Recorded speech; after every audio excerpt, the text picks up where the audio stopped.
Hi everyone, this is Shahrukh Saifi and welcome to the channel simplifying exams. बच्चों, आज की इस क्लास में हम ज्योग्राफी का चैप्टर नंबर 3 वाटर रिसोर्सेज को कवर करने वाले हैं।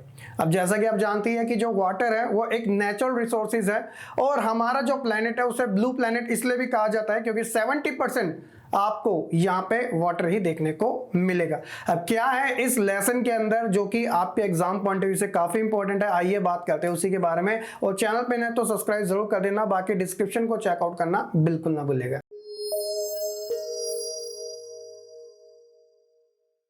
सो बेसिकली सबसे पहले बच्चों बात करते हैं कुछ इंपॉर्टेंट टर्म्स के बारे में। तो हम जैसा कि जानते हैं कि वाटर एक रिन्यूएबल रिसोर्सेज है।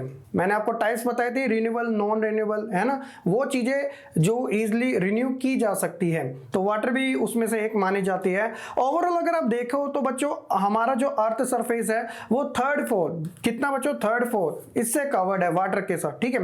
बट एक प्रॉब्लम ये है कि only a small proportion of its account for fresh water fit for use. ये तो आप जानते हो कि देखिए हमारा अर्थ ब्लू प्लेनेट बेशक है और 70% यहाँ पे आपको वाटर ही देखने को मिलेगा, लेकिन प्रॉब्लम पता है क्या है, जब बात आती है फ्रेश वाटर की तो आप देखोगे इसका परसेंटेज नाम मात्र का है, यानी ऑलमोस्ट ये 3 भी क्रॉस नहीं कर पाता, 3% भी। और जिसमें से ड्रिंकिंग वाटर की बात की जाए, फ्रेश वाटर की ही बात कर रहा हूं, वो भी 1.2 के आसपास ही है। तो आप देख सकते हो कितनी ज्यादा शॉर्टेज हमें देखने को मिलती है। और अगर हम बात करें इस फ्रेश वाटर को हम कैसे ऑब्टेन करते हैं, तो सबसे पहले सरफेस रन ऑफ से और साथ ही जो ग्राउंड वाटर होता है, तो हम इससे क्या करते हैं, कॉन्टिन्यूली इसे रिन्यू करते हैं और रिचार्ज करते हैं। किसके थ्रू? ये जो हाइड्रोलॉजिकल साइकिल होती है, जैसा कि आप इमेज में भी देख सकते हो। तो हमें जो वाटर है वो कितना ज्यादा प्रीशियस है और इसे सेव करना भी जरूरी है। इसलिए सस्टेनेबल डेवलपमेंट के कॉन्सेप्ट में जब भी बात आती है कि हम अपनी फ्यूचर जनरेशन को क्या प्रोवाइड कराएंगे, तो वाटर उसमें से एक सबसे इंपॉर्टेंट है। अगर कुछ फैक्ट्स की बात की जाए वाटर को लेके जो आपके एग्जाम पॉइंट ऑफ व्यू से इंपॉर्टेंट है, तो 96.5% of total volume of world's water is estimated to exist as a ocean and only 2.5% as a fresh water. पूरे वर्ल्ड के अंदर आपको जो ओशियन वाटर वो 96.5% देखने को मिलता है, मतलब ऑलमोस्ट सारा ये ले गया। लेकिन जो फ्रेश वाटर है, देखो मैंने आपको बताया था ना कि ये राउंड फिगर भी कंप्लीट नहीं करा, 2.5 के आसपास थी। और वहीं अगर इंडिया के कॉन्टेक्स्ट में अगर बात की जाए तो इंडिया की रैंक भी 133 है और ऊपर से सिर्फ 4% जो वाटर है वो इंडिया रिसीव करता है। पूरे वर्ल्ड की बात की जा रही है, तो आप कह सकते हो ये पर एनम से निकाला जाता है। तो आप कह सकते हो कि बच्चों एक डेटा निकाला गया कि बात की गई कि ईयर 2025 तक it is predicted that large part of India will join countries or regions having absolute water scarcity.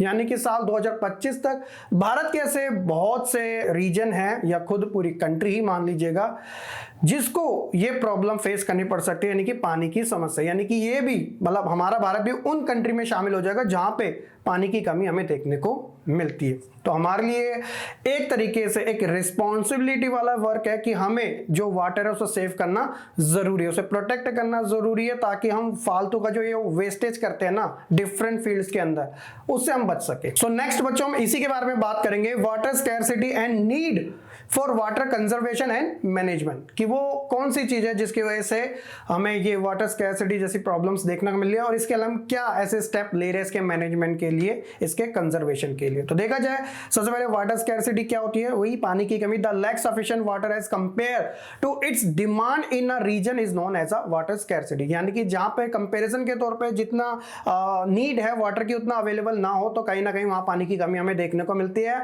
और सबसे बड़े जो इसके कॉजेज है जहां पर हमें ये वाटर स्कैर्सिटी देखने को मिलती है, तो सबसे नंबर 1 आता है ओवर इरिगेशन। देखिए कल्टीवेशन के लिए इरिगेशन का होना जरूरी है। कहा जाता है कि एग्रीकल्चर तब तक पॉसिबल है जब तक इरिगेशन है, अगर पानी नहीं होगा तो फिर कहां से हम अच्छे तरीके से फसलों को उगा पाएंगे, तो इसलिए जरूरी हो जाता है। लेकिन कहीं ना कहीं हम प्रॉब्लम ये भी फेस कर रहे हैं ओवर इरिगेशन की, ज्यादा से अधिक करने से क्या हो रहा है कि पानी की कमी हमें देखने को मिल रही है। इसके अलावा एक्सेसिव यूज यानी कि ज्यादा से ज्यादा यूज और unequal access to water among different social group. सबसे बड़ी प्रॉब्लम भी ये है कि कहीं कहीं पे तो बच्चों इतना ज्यादा वाटर अवेलेबल है तो कहीं कहीं पे नाम मात्र का।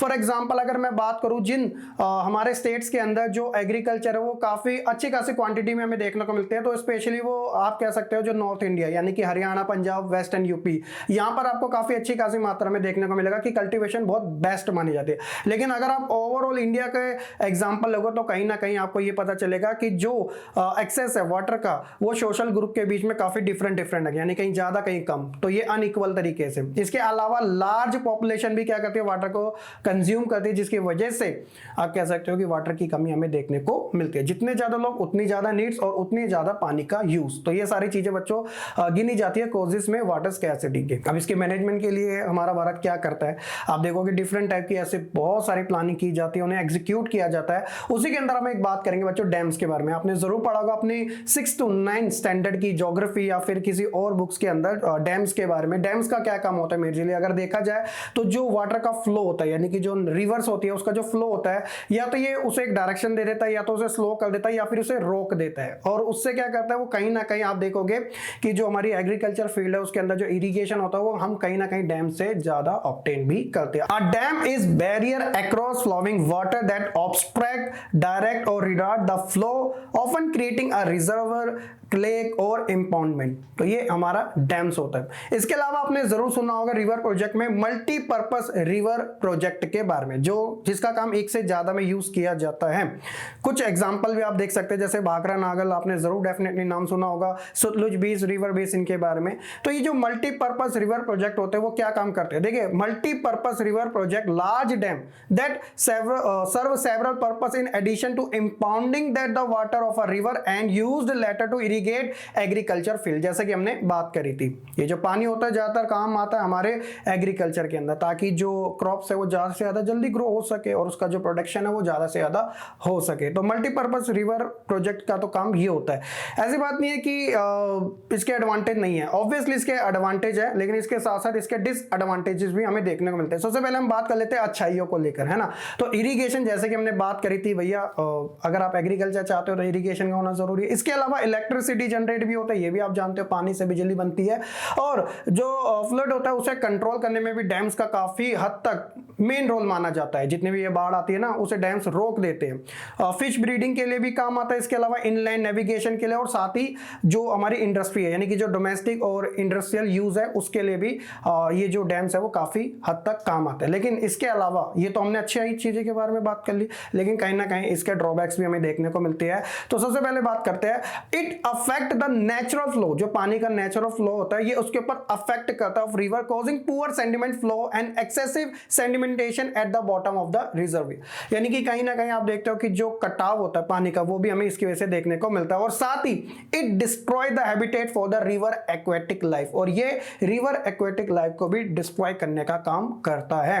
It submerge the existing vegetation and soil if created on the food plants, यानी कि जो वो एरिया होते हैं, यानी कि जो बाढ़ के मैदान वाले जो एरिया होते हैं, कहीं ना कहीं वहां पर भी ये वेजिटेशन और सोइल को भी प्रॉब्लम जरूर पहुंचाता है। तो ये इसके कुछ ड्रॉबैक्स माने जाते हैं। इसके अलावा इंपॉर्टेंट ये भी हो जाता है कि it displaces the local people of the place where it is created, यानी कि जहां पर भी डैम बनते हैं वहां पे जो भी लोग रह रहे हो, जिन्हें हम नेटिव पर्सन कहते हैं, उन्हें अपनी जगह को छोड़ना पड़ता है। क्योंकि यहाँ पे तो मेन काम किसका होगा, डैम्स का होगा, उसकी सारा वो जो एरिया होगा वो रिजर्व कर दिया जाएगा। तो जो लोग वहां पे रह रहे हैं उन्हें उस जगह को छोड़ देना पड़ता है, जिसकी वजह से वो काफी स्ट्रगल भी करते हैं, आवाज भी उठाते हैं। This are unsuccessful in controlling flood at the time of excessive rainfall, जब कभी ज्यादा बारिश हो जाती है, कभी कभार ये जो डैम्स होते हैं यानी कि जो वाटर का फ्लो होता है उसे रोकने में सक्सेसफुल नहीं भी हो पाते। तो ये भी इसके ड्रॉबैक्स में गिना जाता है।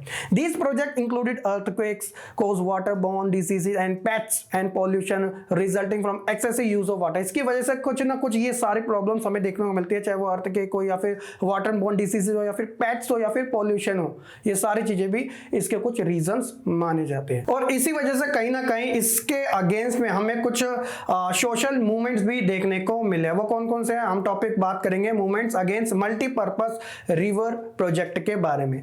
तो सबसे पहले इसमें बात आएगी नर्मदा बचाओ आंदोलन की और तहरी डैम आंदोलन की। तो this project cause of many new social movement, जिसके बारे में अभी हमने बात करी। This is due to the large scale displacement of local communities. जैसे कि हमने अभी बात करी थी इसके ड्रॉबैक्स में कि जहां पर भी ये डैम स्टैब्लिश होते हैं वहां पे जो लोकल कम्युनिटी होती है उन्हें अपना स्थान को छोड़ना पड़ता है, जिसकी वजह से वो काफी स्ट्रगल करते हैं और एक तरीके से वो मूवमेंट भी छेड़ देते हैं कि भैया हमें इस जगह से क्यों निकाला जा रहा है, क्योंकि हमारे पास कोई और रिसोर्सेज नहीं है सर्वाइव करने के लिए। तो कहीं ना कहीं उन्हें प्रोटेक्शन की भी नीड होती है और साथ ही वो गवर्नमेंट से इस बात की अपील भी करते हैं, जिसकी वजह से काफी ज्यादा मूवमेंट भी हमें देखने को मिले। एग्जांपल हमने ऑलरेडी देख लिए। Interstate water dispute are also becoming a common, जो आपस में जो इंटरस्टेट का रिवर्स को लेके काफी ज्यादा हमें डिस्प्यूट देखने को मिलता है, वो भी काफी कॉमन हो गया। तमिलनाडु केरल का एग्जांपल आपने जरूर पढ़ा होगा। With regard to sharing the cost and benefit of the multipurpose project.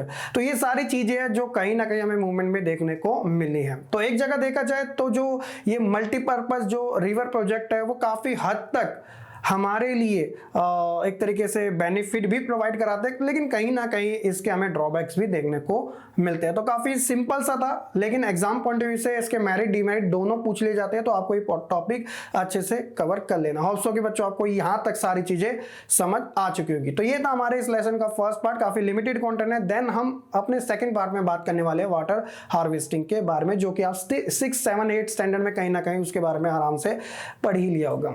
Hope so कि आपको ये वीडियो अच्छे से समझ आ चुकी होगी। स्टिल कोई डाउट है कमेंट सेक्शन में जरूर बताइएगा। मिलेंगे अपनी नेक्स्ट वीडियो में, तब तक के लिए से बच्चे खुश रहे, पढ़ते रहे और ऐसे ही आगे बढ़ते रहे।